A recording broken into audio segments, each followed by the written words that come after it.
మనం బలహీనులం కావచ్చు, మనం చేతగాని వాళ్ళం కావచ్చు, అసమర్థులం కావచ్చు, దద్దమ్మలం కావచ్చు, అదంతా దేవుడు దర్శించక మునుపు, దేవుడు మన విషయంలో జోక్యం చేసుకోనక మునుపు, దేవుడు మన విషయంలో జోక్యం చేసుకుంటే పనికిరాని పాత్రలే అనేక మందికి ఆశీర్వాదకరంగా మారిపోతాయనడానికి ఇది ఒక నిరూపణ.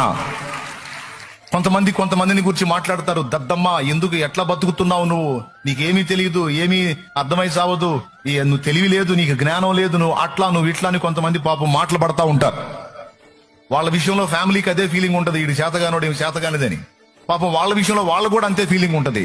వాళ్ళు అంటుంది తప్పేం కాదు, నిజమేగా, మనంత దద్దమ్మ లేరుగా, మనకు నాకేం చేత కాదుగా, నాకేం తెలియదుగా, నేను అన్ని తెలిసిన జ్ఞానవంతురాల్ని కాదు అని తమ దీనత్వాన్ని, తమ దీన స్థితిని, తెలివి తక్కువ తనాన్ని చూసుకొని కొంతమంది తమను తామే నిందించుకుంటా ఉంటారు. ఇదంతా దేవుణ్ణి నువ్వు చేరక ముందు తమ్ముడు, దేవుణ్ణి నువ్వు చేరక ముందు చెల్లి, నీ అయోగ్య